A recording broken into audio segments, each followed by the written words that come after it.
ಸಮಾಚಾರಕ್ಕೆ ಸ್ವಾಗತ. ಇಂದು ಮಂಗಳವಾರ. ಓದುತ್ತಿರುವವರು ನಂದಿನಿ ಆಲಂದೂರು. ಸುದ್ದಿಗಳ ವಿವರ.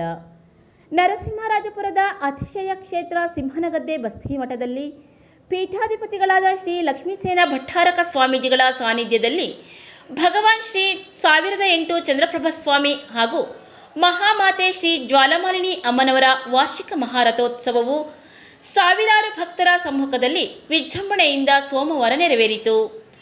ರಥೋತ್ಸವದಲ್ಲಿ ಬಸ್ತಿಮಠದ ಪೀಠಾಧಿಪತಿ ಶ್ರೀ ಲಕ್ಷ್ಮೀಸೇನ ಭಟ್ಟಾರಕ ಸ್ವಾಮೀಜಿ, ಕನಕಗಿರಿ ಪೀಠದ ಭುವನಕೀರ್ತಿ ಭಟ್ಟಾರಕ ಸ್ವಾಮೀಜಿ, ಆರತೀಪುರದ ಸಿದ್ಧಾಂತ ಕೀರ್ತಿ ಭಟ್ಟಾರಕ ಸ್ವಾಮೀಜಿ, ಕಂಬದಹಳ್ಳಿಯ ಭಾನುಕೀರ್ತಿ ಭಟ್ಟಾರಕ ಸ್ವಾಮೀಜಿಗಳು ಭಾಗವಹಿಸಿದ್ದರು.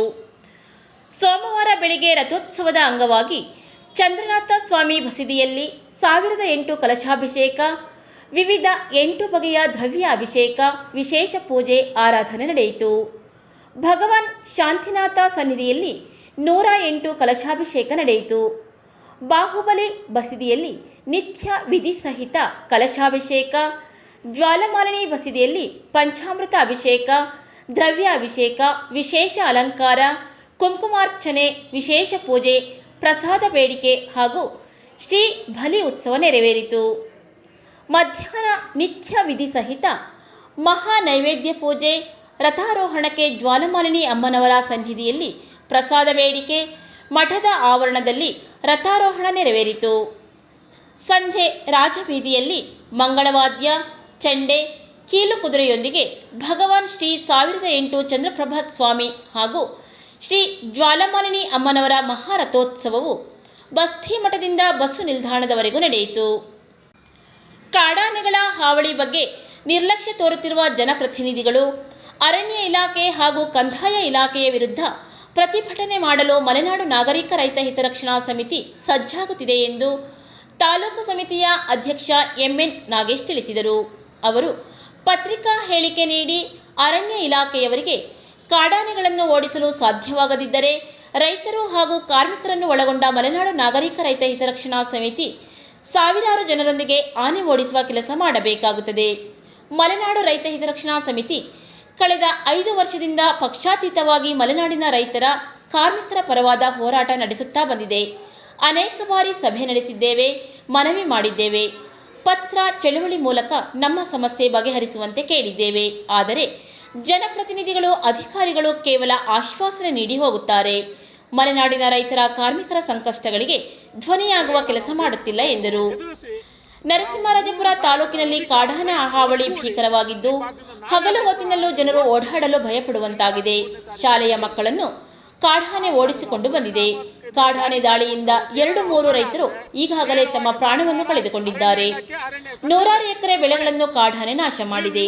ನಾಡಿಗೆ ಬಂದ ಕಾಡಾನೆಗಳನ್ನು ಅಭಯಾರಣ್ಯಕ್ಕೆ ಓಡಿಸಲು ಅರಣ್ಯ ಇಲಾಖೆಗೆ ಸಾಧ್ಯವಾಗುತ್ತಿಲ್ಲ. ಸತ್ತವರಿಗೆ ಸರ್ಕಾರದಿಂದ ಪರಿಹಾರ ಸಿಗಬಹುದು, ಆದರೆ ನಮಗೆ ಶಾಶ್ವತ ಪರಿಹಾರ ಬೇಕಾಗಿದೆ. ಭದ್ರಾ ವನ್ಯಜೀವಿ ಅಭಯಾರಣ್ಯದ ಗಡಿಯಲ್ಲಿ ರೈಲ್ವೆ ಕಂಬಿಗಳ ಬೇಲಿ ಮಾಡಿ ಶಾಶ್ವತ ಪರಿಹಾರ ಮಾಡಬೇಕು.